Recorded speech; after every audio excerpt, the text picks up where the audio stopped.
မကတော့အာဇာနည်မိခင်ပြဆက်တွင်အစီအစဉ်တင်ဆက်သူတီဂျီတွဲတူဝမ်ပဲဖြစ်ပါတယ်ရှင်။ကျမတို့ရဲ့အာဇာနည်မိခင်ပြဆက်အကြောင်းလေးကိုကြည့်ရှုခန်းစားနားဆင်ပေးကြပါအောင်ရှင်။အာဇာနည်မိခင်ပြဆက်လေးပင်သုံးခန်းအိမ်ခမ်းမကြီးကိုကောင်းရင်ဘက်ကနေကြည့်၍မြင်သည့်အတိုင်းခင်းချင်းထားပါပွဲကြည့်သူ၏လက်ရဘက်၌ခောက်တကားသုံးချက်သည်အလေတကားနှင့်ကောင်းရင်တကားကိုမင်းတုံထိုး၍ပိတ်ထားသည်ရွှေရင်ခောက်တကားမှာဇက်စင်၏နောက်ကျောဘက်ခကြကြတွင်ရှိ၍စိတ်ယုံသာစိတ်ထားသည်ဇက်စင်နောက်ကျောဘက်မှာမိဖို့ကြောင့်ကလေးရှိသည်မိဖို့ကြောင့်တကားဝမှာတကယ်ရွက်မရှိသို့သောမိဖို့ကြောင့်မှနေ၍အိမ်ပေးနွားတင်ကုန်းနှင့်စပယ်ကြီးရှိရာသို့စင်းရံတကားပေါက်မှာတကယ်ရွက်စိတ်ထားလျက်ရှိသည်မိဖို့ကြောင့်ခန်းဝါ၏လက်ရဘက်မှာတောက်ရီအိုးစိရှိသည်ဇက်စီ၏အလဲလောက်တွင်ထမင်းစပွဲခုံဝိုင်းတစ်ခုတည်းခင်း၍ချပါသူစပွဲအနီးမီးလင်းဖို့တစ်ခုရှိရမည်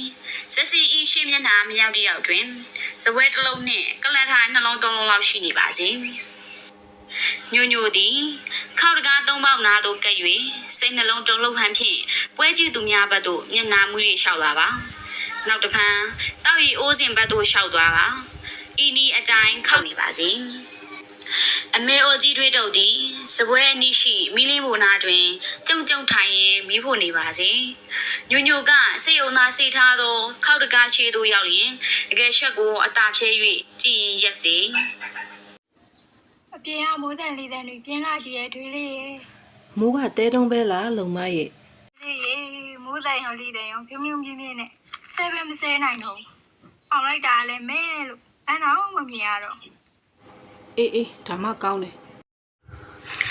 ညိုညိုလူးလာခက်၍ရှောက်စီသူ့အမူအရာမှာတစုံတစ်ခုကိုစောင့်စားနေရသည်ကိုမအောင်နိုင်သည့်ပမာကနာမငြိမ်ဖြစ်နေစေဖေးရဲ့ကျမတကားခုတွေမိပြလိုက်ရတော့မလားဟဲ့နေစမ်းမအောင်လုံမလေးရဲ့ညီဥစ္စာလက်ခောက်မှုတန်ကြားရလို့လားကြားမကြားသေးဘူးပေါ့တွေ့ရဲ့တို့ကမဲ့ကျမမိပြလိုက်လို့ရှင်ဒီမှာအေးချမ်းမဲ့ဆိုတာသူသိရပြီးတော့စိတ်မြန်အေးသွားလိမ့်မလားလို့အိုးညီးနေအေးဒီလိုဆိုသူတာပြီးစိတ်ပူသွားမှာပေါ့အေးရဲ့သူချက်ပေးတန်ကြားမှာတို့ကမီးပြမှာတို့မဲ့တွေ့ရဲ့ဒီလိုညမျိုးမှာကဲသူကအချက်ပေးပါပြီတဲ့ကျမတို့ကမကြားလိုက်လို့ရှင်ရောဒီလောက်လဲစိတ်မပူပါနဲ့လုံမလေးရဲ့သူ့မှာတလို့သာလှုပ်ဆမ်းပါအော်ဟောဒီမီးလင်းဖို့ကိုထင်းတစ်ချောင်းလောက်ထိုးပြီးဟောဒီမှာထိုင်စမ်းပါအောင်သမီးရဲ့အိုးတွေ့ရဲ့ကျမတို့ထိုင်မနေနိုင်တဲ့စိတ်လေးရဲ့ဒီညတော့တစ်ခုခုဖြစ်လိမ့်မယ်ထင်ပါရဲ့ဦးသက်လေးတဲ့တွေကလည်းတစီတရေကြီးဘဝရှားရကနေအော်ခေါ်နေတယ်လို့မျိုးပဲပြည်သူများကုသိုလ်အဖို့ကိုအမြရှင်တို့အမြအိုးလုံမကလေးကဒါတွေတွေးမနေစမ်းပါနဲ့ငါပြောသူတို့သာလှုပ်ဆမ်းပါဒီမွေးကလေးကအမလေးဘာလဲလေးတမ်းပါတပည့်ရဲ့လေးထန်လို့တော့လေးထန်လို့ဒီလိုအချိန်မျိုးမှာလဲပြင်းနေရတဲ့သူတွေတော့ဒုက္ခပဲညိုညိုစကားမပြောနိုင်ပဲမိထတ်ထိုးစီလုံမလေးဒီနေ့အိမ်ပင်ဘက်မှာလူတွေလှုပ်လှုပ်ရှားရှားမတွေ့ခဲ့ဘူးလားတို့ဗမေညနေပဲရောက်တော့မြောင်အားလွတ်လိုက်တယ်ဆိုရင်ဘလူရှိစစ်သားတွေကတော့ရှေ့ချင်းလိန်နေရပဲတွေ့ရဲ့နေဝင်ကနေကြတော့လေပျောက်သွားကြပြန်ရောရောင်ဆောင်တော့နှခမ်းမွေးနဲ့အဖူကြီးတယောက်တော့တုံနဲ့လိုက်ကြီးကုမဲ့မြင်းနဲ့ထွက်လာတာတော့မြင်လိုက်မိတာပဲလူငယ်တယောက်ကသူ့မြင်းဆက်ကြိုဆွဲပြီးတော့လမ်းပြလို့နို့ကလားစစ်သားတွေရအောင်အိမ်မရွာတွေတော့တစားပြင်လို့ရှောက်နေတာပဲထွေးရဲ့သူတို့အစားအနာလည်းမမြင်မိဘူးထွေးသူတို့လာမင်းများထင်လားအိုးငါကဘေးစီရမမဟုတ်ပဲဘယ်အတက်တော့ဘယ်ဟောနိုင်ပါမလဲလုံမရဲ့နှုတ်ဝင်မဲ့လွန်ခဲ့တဲ့9ရက်လောက်ကသူနဲ့သူ့ဖော်ရောဒီကိုလာပြီးစားလာတောက်လာနေတော့ခို့သွားတာပဲအေးရဲ့ငါးနည်းနဲ့ငါးနက်ချိသွားပြီနော်ပြန်ထွက်တော့လေစားနေခါတယ်လို့ပတ်မတော်လောက်အော်ပုံချိုးခွဲချိုးနေနေရတဲ့ဒုက္ခတွေသူတို့ဒီရင်ကကြုံမှုကြမှာမဟုတ်ချဘူးအေးနေထွက်ကနေနေဝင်တဲ့အထိဘာတမ်းမှလည်းမကြားရလှုပ်လှုပ်ရှားရှားလည်းမရှိရင်ရက်သားကောင်းလာတော့ဒိုးလေးပြစိတ်ပူမှုပါရဲ့ဟဲ့ပလိတ်တွေတော့တိမှာပေါ့အေးချောင်းများနေသလားမစိုးနိုင်အတန်ပလန်များကြ၍နှစ်ဦးသာတကားဝတို့နားကပ်ပြီးစွင့်စေလုံမလေးမြင်းမိပြဟဲ့ဒီပါအောင်တို့ရဲ့အတန်ကြားတာနှောက်ဝေးတော်တဲ့ဘက်လျာထင်ပါရဲ့ငါပြောသူတို့လှုပ်ဆမ်းပါအေးရဲ့ တစ်ဖက်ကအဆောင်တွေရှိလို့လားမှမသိပဲ ညိုညိုကဖျောင်းနိုင်မိညိပြီးစိတ်ထားသောတကားကိုအတာဟလိုက်စေနှစ်ဦးသားတကားမွားမှာရက်စီ ဟဲ့အိမ်တွင်းကမီးအောင်အပြင်ထွက်ကောင်တကားကိုတိတ်မဖွင့်နဲ့ညီဟာကအေးတကားကဝင်လာမဲ့လို့ခက်ဝေးကနေပြီးညိမိအောင်ကြောင့်အကုန်မြင်ကုန်တော့မှာပေါ့အလုံးမရဲ့တော်အမြန်မီးမုတ်လိုက်မီးလင်းဖို့ကိုလည်းအုပ်ထားလိုက်ဖဲနဲ့အေးအဆောင်ကျက်တွေကလည်းရှောင်းနေကြအောင်မှာပေါ့ အခန်းမှာမမောင်တမောင်ဖြစ်သွားစီခောက်တကားကျွေကနေမြည်၍ပွင့်စီလူတယောက်တုတ်တီတုတ်ပြဝင်လာစီ အော်ဒီကိုလုံးလဲဆွဲဆိုလို့ ။ဘက်ကအဆနဲ့များလဲလို့ပထမဆက်ဆောင်းကနေပြီးရေကိုးလာရတာကလာညွညွရဲ့ဒီအထက်ရောက်ခဏနေမိုးတွေကလည်းတဲလာတော့ ကျွေးတုတ်ကမိတိုင်မှမိပြန့်ညှိပြီးမိလင်းဖို့ကိုအုပ်ထားသောမိကပြန်ချစီညိုညိုကတကားမင်းတုတ်ထိုးစီ ညောင်မှာအဆောင်နဲ့ဆိုရင်သူတို့တော့ သူတို့မပူပါနဲ့မမေရဲ့ငှက်စီကွန်းနာအင်တော့တည့်ရမဟုတ်လား ဒါဖြစ်သူလဲဦးမှာပေါ့ ။ဟုတ်ကဲ့မေသူ့အပြင်ပူနေထွန်းလက်ပါတည်းရဲ့သူ့ထက်အရေးပါတဲ့ဆရာရလဲ ရှူ သူစားတာပါရဲ့မမေရဲ့ အေးပါကဲငါသားကြီးစားလိုက်ရောမယ်ဟဲ့ညိုညီမောင်ကြီးဖို့တင်းကုတ်ထဲမှာဝတ်ထားတဲ့စားစရာကြီးတွားယူစမ်းတားရဲ့ညိုယူခဲ့ပါလိမ့်မယ်ဟဲ့လုံမလီတွားလေ ညိုညိုကတင်းကုတ်ထဲသို့နောက်ဖေးဆောင်တကားမှဆင်းသွားစီ မမေရဲ့မမေကလည်းညညကဖော်ပြမဲ့တူမှမဟုတ်ပဲ အိုးငါသားမသိဘူးနော်ညိုဆိုတာယူတော့မိုက်တော့ကလေးပဲရှိသေးတာဒါမျိုးနဲ့ပတ်သက်ပြီးသူ့တတိယဘယ်လိုနေမှမသိသေးပဲပြီးတော့သူ့လိုဟာမျိုးမဖို့ပေါ်အောင်ဘယ်လိုပလိတ်ကညှိဦးမယ်ဆိုတာတားလည်းသိနိုင်တာမဟုတ်ဘူးလေ ကဲလေကိစ္စမရှိပါဘူးကျွန်တော်ပြောတာကသူတို့ကိုတွေ့စင်ဘယ်နေရာမှာတွေ့နိုင်လဲဆိုတာကိုပြောမိရမှာမဟုတ်ပဲ ဟစ်တားပြောတဲ့နေရာမှာဆရာကြီးတို့မရှိဘူးပေါ့ ဘယ်ရှိမလဲမမေရဲ့မင်းညခတဲ့ကဆရာကြီးတို့မှတ်ချခွင့်အင်တော်ထွက်သွားပြီးကျွန်တော်တို့ညာကွန်မန့်နာကနေဖြတ်ပြီးရေနတာနမီပေးရလူပြတ်တဲ့တိုက်ခွဲပါမှာခိုးနေရဲ့ ဒါပဲနော်လူလေးဘာမှညာမှမသိတတ်သေးတဲ့လုံမလေးဟိုတင်းတီတီနဲ့မပြောနဲ့ကြားလားသူ့လိုတငယ်မမျိုးအသိပေးလို့မတော့ဘူး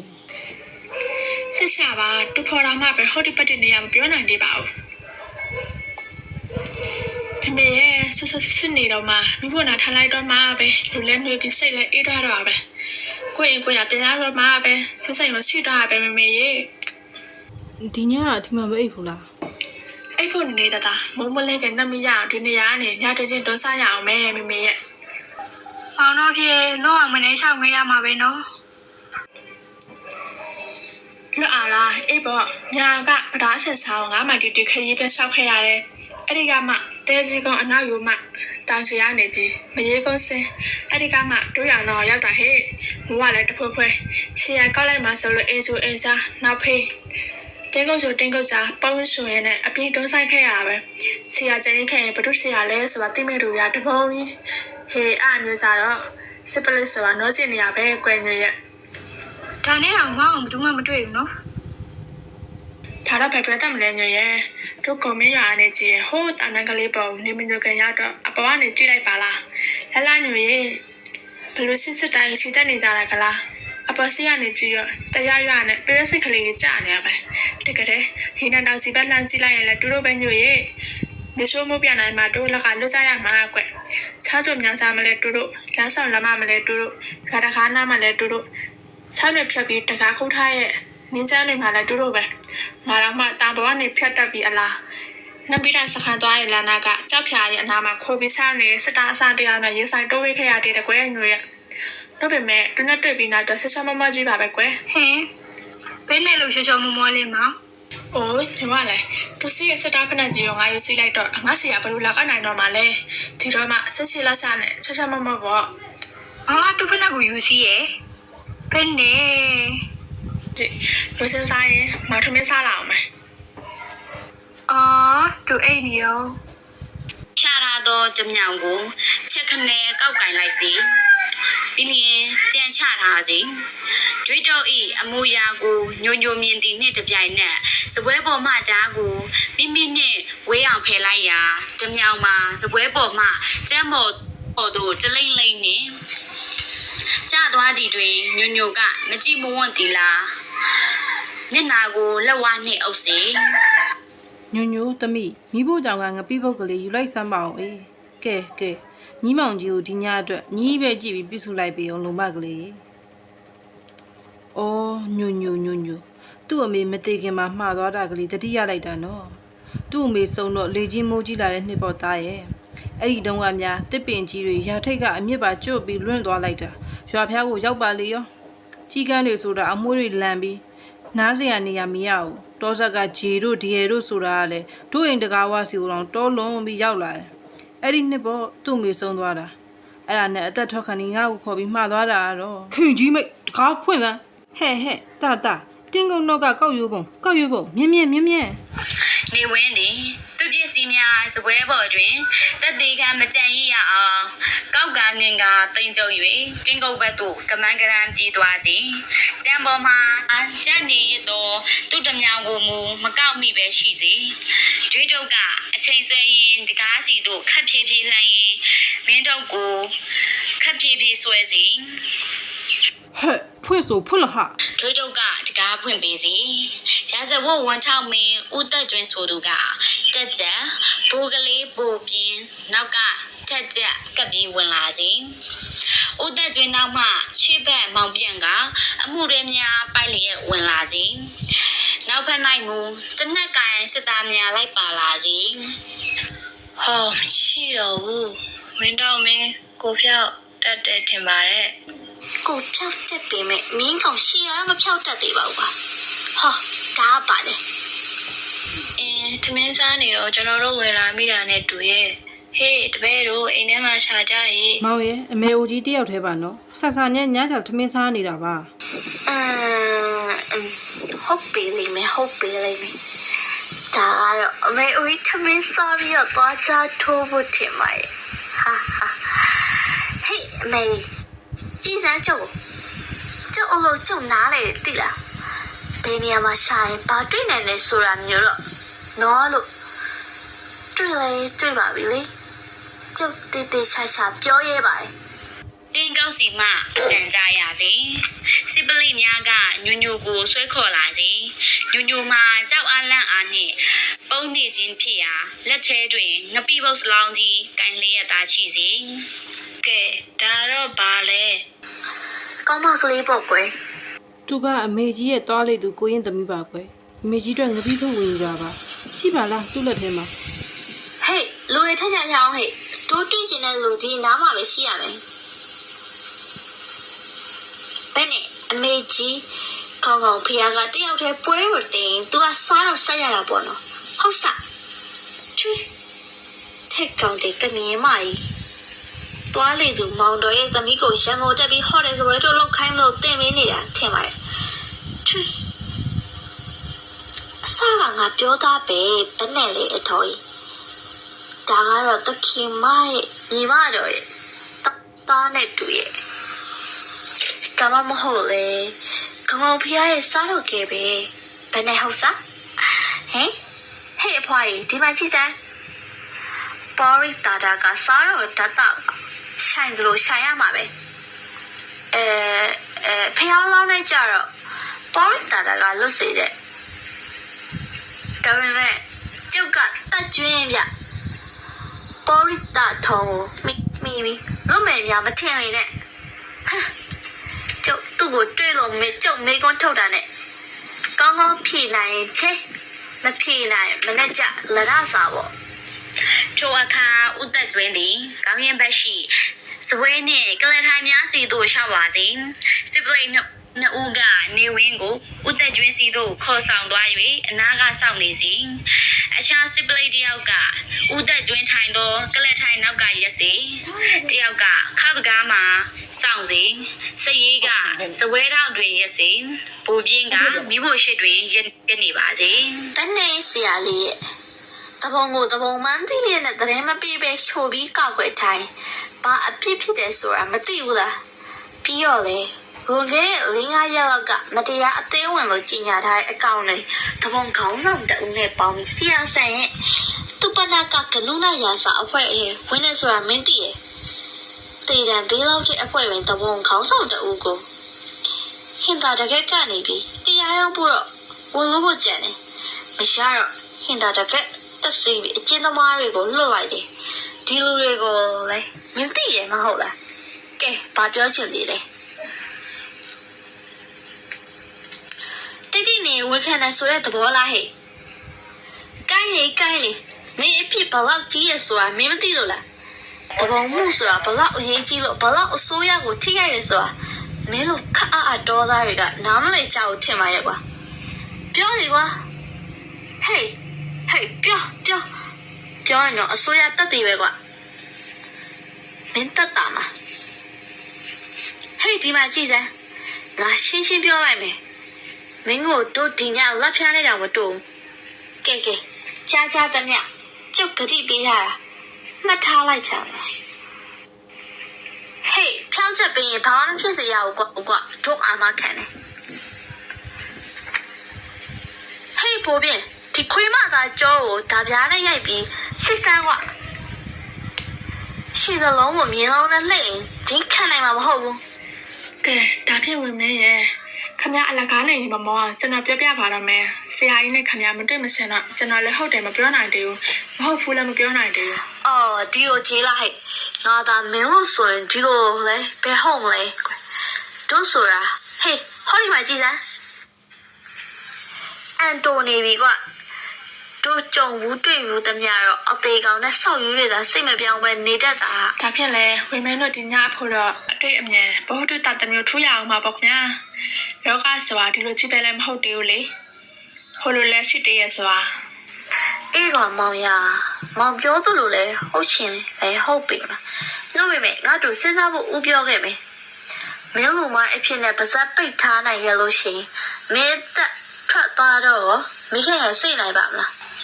နေဝင်းကိုမိဖို့ကြောင့်နောက်ဖေးပေါက်ကလှည့်၍စပတ်ကြီးဘက်သို့ထုတ်သွားစီ ကြောက်သလားကွာမကြောက်ပါနဲ့ငါလူလားဖေအားအဆူဆူချလို့မကြွပဲရှိရစေရဲ့မင်းကိုလေဟေးခေါင်းမရခွေးမသားဒီအကောင်ကိုအပြင်ထုတ်လိုက်စမ်းကွာဒီနီးနဲ့မရဟိုနီးနဲ့ပေါ့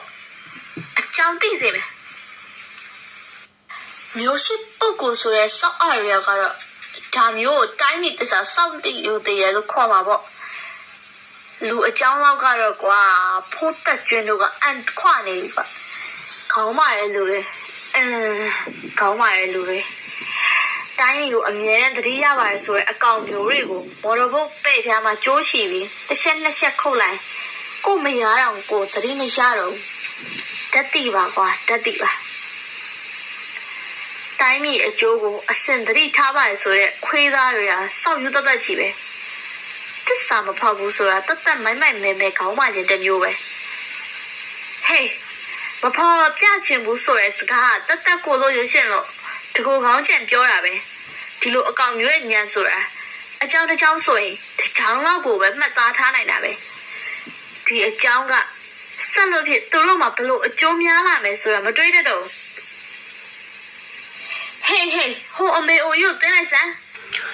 တွေးတော့ကိုသူ့သားရက်သွားတော့နေရာသို့ခေါ်သွင်းကြစေ ကဲအမေခမရတော့အတော့အကျက်ရိုက်နေပြီတော့နော်ဟုတ်စားဒါပေမဲ့လည်းကိစ္စမရှိပါဘူးဖွင့်တာရှာလိုက်ပါတော့တားရေးသမီးရေးဆိုတော့နားဘူးထို့တော့ဖြစ်မှာပေါ့ဘာလို့ဘာကိုင်းရမလဲဘယ်တိတော့မလဲဟိုဘက်ကြည့်ဒီဘက်ကြည့်မြောက်ဝိုးစရာတဝက်ကမှမရှိတော့ပါကလားလို့အဖေမဲ့တားကလေးမို့တနာမဲ့လူတယောက်မှမရှိတော့ပါကလားလို့ဘသူမှငါ့ကိုမတနာတော့ကြဘူးလားလို့အရက်ကတော့ဆိုပြီးဝမ်းနဲ့နေမှာပဲနော်နောက်ပဲမဲ့အမေကြီးရဲ့ကျွန်တော်အထင်မလွဲလိုက်ပါနဲ့နော်ကျွန်တော်ဟာမိတ်ဆွေကောင်းပြီးအမေကြီးကိုကယ်မဲ့လူပါနော်တက်ကျွင်းကယ်တော့မဟေ့ဘူးဆိုရင်စိတ်ချယုံကြည်ပြီးသား ပလိတ်ဆိုရင်တက်ကျွန်းတော့တက်ကျွန်းဖို့ရတော့ဘယ်တော့မှမယုံနိုင်ဘူးတော်ရဲ့ ဆိုပေမဲ့ဗျာကျုပ်ကဒီပြင်ပလိတ်မျိုးမဟုတ်ပါဘူးဗျာလူချင်းတူပေမဲ့အသက်ချူချင်းကွဲပါသေးတယ်ကျုပ်ကိုတက်ကျွင်းမျိုးကတကျွင်းနဲ့ရှိတယ်မှတ်လိုက်လို့ပေမဲ့တက်ကျွင်းဘယ်လိုအကောင်မျိုးစားမျိုးလဲဆိုတာစစ်စစ်ဖို့ဘာမှမလိုပါဘူးအရေးကြီးတော့လေကြီးရဲ့အလျောက်ဖြောက်ချက်ကိုညှိယူရမှာပဲကဲဖွင့်တာရှာလိုက်တော့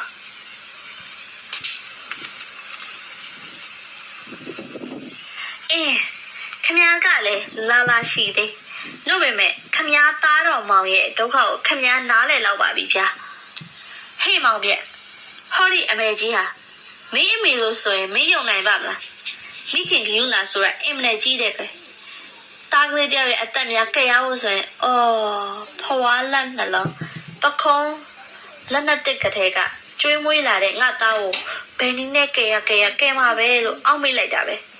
ဒီအမေကြီးကြတော့ကြည်စမ်းကွာတာသမီမဟုတ်တယ်လို့ပဲသူ့ထိုင်နဲ့သူ့ကံပြစ်ထားရတယ်ကွယ်မောင်ပြက်ရမိခင်မြစ်တာတဲ့ကွာဟင်တန်ရောက်လိုက်၍ခိမြည်စီဦးသက်ကျွင်းကသူ့အမူအရာများကြက်ကောင်းအထိမထိအခက်ခဲကြည့်စေမောင်ပြည့်ရဲ့သူ့လိုငါလိုမိခင်လာဖြစ်ခုနေကဘလို့တွင်းနေမလဲသိလားတာကလေးငယ်ငယ်ရွယ်မှာမှောင်ထဲမသွားဝင်တာနဲ့ကြောက်တူးတုံနေတာကိုပြေးမြင်မိပါပဲကြောက်တက်လွန်းလို့သူ့အမေအိုကြီးကိုအားကိုးရကြီးပဲဟဲ့လို့ဖြည်းဖြည်းပြီးသူ့အမေထမင်းကြားမှာခေါင်းလေးဝက်မျက်နှာလေးလက်ဝါးနဲ့ပိတ်ပြီးနေပုံလို့စဉ်းစားမိကြမှာပဲဟေးကလေးဆိုတော့မှောင်မန်းပဲကိုတကယ်ကြောက်တတ်ကလားမောင်ပြည့်ညကလည်းမှောင်လိုက်တာမဲလို့တငယ်ကလေးကလည်းဘယ်တော့ဘယ်ကန်းစိုက်ရအောင်ပဲမသိဘူးမောင်ပြည့်အမေကြီးကတားကလေးကိုမှတ်ရှင်မတန်းရအောင်ပြုစုခဲ့ရတာတွေချမ်းစီချဲမှာနိုးရအောင်ကိုငွေပေးခဲ့ရတယ်တက်တောက်နဲ့ပြေးတဲ့အရွယ်ရောက်ပြန်တော့လေတာယာတိရစ္ဆာန်တွေရဲ့ဘေးကိုတွေးပြီးပူရရေထဲလိုင်းကြမှာဆိုရအဲ့ဒါတွေးပြီးခရုနာတက်နေရှာမှာပဲနော်ဒီကလောက်မြက်မိခင်မြတ်တာနဲ့ကြီးပြင်းအောင်တုတ်တင်ကျွေးမွေးလာပြီးမှလေရင်းကျိုးတက်ခံရပြီးတွေးလောင်းနဲ့တေးရမှာမြင်ရတယ်ရှစ်လစွာသောတာကလေးကလက်သားစာဖြစ်ဖို့လောက်မွေးထားရရင်ဘိုက်ကြောပြရတာအလကားပေါ့ကွယ်တာကလေးဟေ့ရသဝဝင်တောင်းမင်းရဲ့ငါသားသူ့တော်ကောင်းကလေးကိုမြလက်ညိုးနဲ့ထိုးကြည့်စမ်းဟေ့ထိုးတဲ့လက်ညိုးပုတ်ပါစေတော့ငါသားကိုမြရမ်းရှာရင်လေဖျားဆူရှုလို့မကျွတ်ပါစေနဲ့တော့သွေးစိမ့်ရှင်ပွက်ပါစေရေသွားရေပြီးကုန်းသွားကုန်းပြီးမွေစိုးမွေဟောက်ပေါက်လို့သိပါစေအိမ်ရောယာရောတစ်မျိုးလုံးတစ်ဆွေလုံးမိလောက်တိုင်အတွင်းခံရပါစေအမျိုးပြုတ်ပါစေဟဲ့ငရဲတင့်ငုတ်ဖြစ်ပါစေဟဲ့ငါကြိမ်စာတော့တင့်မှာပဲဟဲ့ခမကြီးဒီတင်စင်းဆုံးမိုက်ဆိုပြောကဆရာရိုက်သလိုသာရိုက်လိုက်ရှင်တော့တာပဲဒီလောက်တော့ခေါင်းမာလာတဲ့နွားမကြီးဟေးဘို့ပြင်မင်းစောကလေးကဟောဒီတင်နာကောင်မကြီးရဲ့အိမ်နာကပ်ပြီးရှောင်းနားထားဖို့ကောင်းတယ်ဒါမျိုးတော့ဘယ်တော့မှဝါသနာမပါဘူးမတွေးမိဘူးဟုတ်စားဟေးလောကကြီးမှာမင်းတွေးမိတာမတွေးမိတာကိုစောင့်ပြီးလက်ခံနေဖို့ဘာမှမလိုဘူးကွမင်းမကြိုက်တာလည်းရှိမှာပေါ့ခင်ဗျားသိလို့ရင်တော့အကြောင်းကနှစ်ကြောင်းရှိတယ်ဗျပထမချက်ကတော့ကျွန်တော်တို့ဒီအိမ်ကိုစောရောက်နိုင်ဖို့ကမြေရှို့မိုးပြန်ပြီးလာနိုင်တာမဟုတ်ဘူးပြီးတော့လဲရှုံပြောပေါ်တင်နေတဲ့ရှေ့ရလဲကောက်လိုက်ရအောင်မယ်ဒုတိယချက်ကခြားနာထောင်တာမဲကြီးမိသွားရင်သူ့သားကိုအပြေးခိုင်းမှာပေါ့ဗျာငါ့ကိုဒီလိုလုံးလို့ဘာရမလဲကွာအိုးထောင်မကလို့တန်းချနိုင်တဲ့အာနာပဲရှိငါကတော့နေမှာမဟုတ်ဘူးပြေးခိုင်းမှာပဲဟဲ့ဒီတော့မြင်းပြင်ကတ်အောင်ဦးနေတဲ့ခွေးမကြီးကိုဆွဲထုတ်ကြစမ်းကွာကဲဘိုးပြင်ဒီတော့ဖြစ်လာတယ်ခက်တော့စီရင်မှတော့မယ်ဟေးဒီနေရာမဟုတ်ဘူးဟေးအပြင်ထွက်ပြီးမွေးတော့ပြစ်ထားလိုက်စမ်းဟေးရာဇဝဝင်ကြီးဆရာဆန်ကိုတော့မင်းဘယ်တော့မှမိမှာမဟုတ်ဘူးအမတေးရရောက်နေမစေတွေ့အောင်ရှာမဟေ့စက်ကြောဝရတိုင်းအောင်ရအောင်မလွယ်ဘူးမဒီတုံးနှင့်စစ်သားတို့သည်ဦးသက်ကျွင်းမောင်ပြန်ဘိုးပြင်းနှင့်ညိုတို့ကိုထား၍အပြင်ထွက်သွားစေညိုမှခုံကလေးတစ်ခုပေါ်တွင်ပူ၍နေစေကဲဘိုးပြင်းမင်းနဲ့ငါစကားလေးတစ်ခွန်းနှစ်ခွန်းလောက်တော့ပြောရအောင်မယ်မင်းတို့လူမျိုးကပဲမဲ့ရှောင်းနားထောင်ရတဲ့အလုပ်ကိုညစ်ပတ်ရုံမာတယ်လို့ထင်တာပေါ့လေမင်းကငယ်သေးတကူကွလူငယ်အတွင်းနဲ့ဆိုတော့လေဘဝကိုမြင်ပြီးထားလေတော့ဆက်ဆုပ်စရာလို့ထင်ရတာပေါ့တို့ငယ်ကလည်းဒီလိုပေါ့ကွနို့ပေမဲ့မင်းတို့ကရုံကြီးတွေမှာငါလိုကြကြနနထိုင်ပြီးလူကြီးလောက်ဖူးတဲ့အခါကျရင်တော့လောကအကြောင်းကိုကောင်းကောင်းသိမှာပေါ့အဲ့ဒီအခါမျိုးကျရင်အတုံးမကျတဲ့အယူဆတွေကိုမင်းလည်းငါလိုပဲစွန့်ပစ်နိုင်မှာပဲအလုံးလုံးတဲ့နေရာမှာဦးကြောင်တွေးလို့မဖြစ်ဘူးကွ ကျွန်တော်တခုစီရင်ခံပေးရစေ နေစမ်းမအောင်ပြောရကိုစောအောင်နားထောင်စမ်းပါမင်းကငါတွေ့ရတဲ့လောက်ကမင်းပြောပုံနေပုံထိုင်ပုံတစ်ချက်မှအရှုံးမကျသေးဘူးဝမ်းနဲ့တကွာမောင်ကိုသတိပေးချင်တာကတော့မောင်ကိုစောင့်ကြကြကလေးတွေကအစိုးရအလုံးမှာကြီးပွားဖို့ခဲရင်ပါသေးတကွာ ပါအောင်မယ်ကျွန်တော်ကစစ်သားဆိုတော့ဒုံတိတိပဲပြောတတ်တယ်ဗျစိတ်လည်းမရှိပါနဲ့ခင်ဗျာကျွန်တော်လုပ်နေရတဲ့လုပ်ကိုတကယ်ကြီးနှစ်သက်တာတော့မဟုတ်ဘူးလို့ပင်မဲ့ခင်ဗျားလုပ်ပုံလုပ်နည်းတွေတော့ယွန်းတဲ့ဗျ ငါလုံနေကြိုင်နေတွေကိုမင်းကြိုက်မကြိုက်ဆိုတာဘာမှပြောဖို့မရှိဘူးမင်းလောက်ကခိုင်းတာလုပ်ဖို့ပဲရှိတယ်လုံနေချက်ကငါတာဝန်ခံကွာ